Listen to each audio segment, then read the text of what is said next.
Shalom Happy Sword Family. Kembali lagi untuk renungan pagi ini.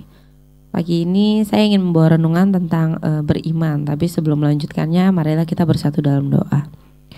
Tuhan, terima kasih Bapa untuk pagi hari ini Tuhan. Engkau sudah memberikan kami kesehatan Tuhan, kekuatan Tuhan. Dan pada pagi hari ini Tuhan, sebentar hamba-Mu ingin membawakan renungan Tuhan. Biarlah Tuhan, renungan yang hamba bawa ini biar dapat menjadi berkat untuk yang mendengar Tuhan. Terima kasih Bapa. Hanya di dalam nama Tuhan Yesus kami sudah berdoa dan mengucap syukur. Haleluya, amin. Ya, pagi ini aku membawakan tema tentang beriman. Kenapa beriman? Karena segala sesuatu apa yang kita ingin mendapatkan hasil yang memuaskan, ya kita harus beriman. Dan bukan cuma beriman doang ya, tapi kita juga harus melakukan sesuatunya. Jangan cuma yang mau mendapatkan hasil yang memuaskan tapi kita nggak ada pergerakan gitu. Nah, ada sedikit kesaksian sih sebenarnya. Jadi kenapa aku bisa membawakan ini ya karena itu yang terjadi dalam kehidupan aku. Beriman itu bagi orang itu mungkin ya sangat mudah karena mengucapkan beriman itu gampang, tapi untuk kita melakukannya menggunakan hati kita itu nggak semudah itu gitu. Dan kesaksian aku pagi ini, jadi beberapa bulan lalu itu jatuhnya pada bulan April itu aku ada kepinginan sebenarnya. Bukan kepinginan sih, jadi kayak berencana gitu, dan aku dan suami itu ada berencana gitu. Cuma masih bimbang gitu dan belum, maksudnya cuma pengen ngomong doang tapi belum diimanin sama kita berdua gitu kan. Dan cuma jajal-jajal aja ternyata ya nggak sesuai dengan keinginan gitu kan. Jadi aku tuh berpikiran sama suami kalau seandainya anakku yang pertama Gabriel udah 3 tahun lebih gitu kan, nah kita mau program gitu kan. Dan April itu langsung boleh lah ya program gitu, cuma ngomong doang tapi kita nggak pakai hati. Iya gitu kan. Tapi ya udah, berjalannya waktu udah, terus tiba-tiba berencana karena bulan Juni kalau nggak salah ada libur, itu ada acara dari kantor untuk kita pergi ke Bali. Dan aku bilang, ya tapi Juni kan aku mau ke Bali dulu, aku mau naik pesawat dulu gitu kan mikirnya. Terus akhirnya berjalannya waktu ya udahlah gitu kan, tapi kayak masih ragu gitu, dan maksudnya kita masih belum menggunakan iman kita gitu kan. Dan akhirnya ya udah, berjalannya waktu sempat berharap dari akunya tapi suamiku kan enggak gitu kan. Sampai akhirnya udah berjalannya waktu April, Mei, dan alhasil benar aku enggak dapat head bulanan. Dan ternyata pas bulan Juni kita pergi kan, masih belum dapat lah, masih sebulan 2 bulan gitu kan. Memang udah biasa mungkin kecapean atau kegemukan, aku mikir gitu. Ternyata udah bulan Juni melewati aku pergi ke Bali, mudah-mudahan habis ini dapat gitu kan, dapat head gitu kan. Ternyata enggak juga. Sampai di bulan Juli masih belum, dan aku sampai kok berbulan-bulan gitu kan. Sampai aku test pack gitu, saking aku pengennya gitu, saking udah, maksudnya kayak bukan kepengennya ya, apa sih, kayak udah inilah gitu kan, berpikirannya udah positif gitu kan.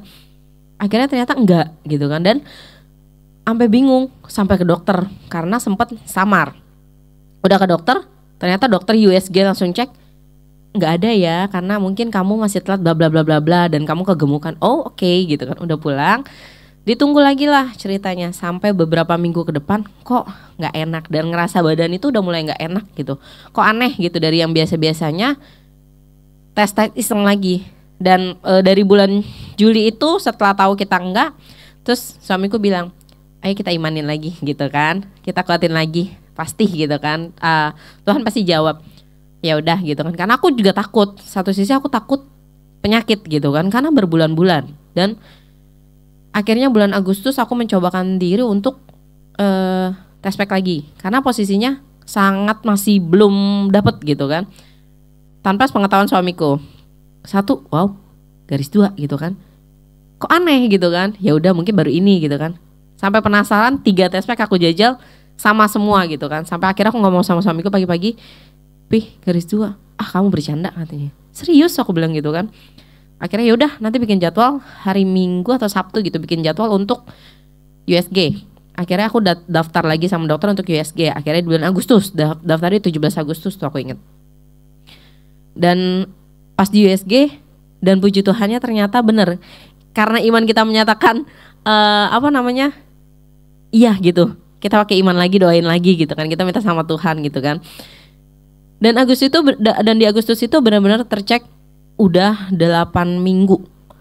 Dan aku sampai mikir, loh kalau 8 minggu bulan lalu harusnya kedetek dong gitu kan. Tapi kenapa maksudnya itu USG bener-bener udah aku pakai yang 4D loh gitu kan, sampai harusnya lu kelihatan gitu.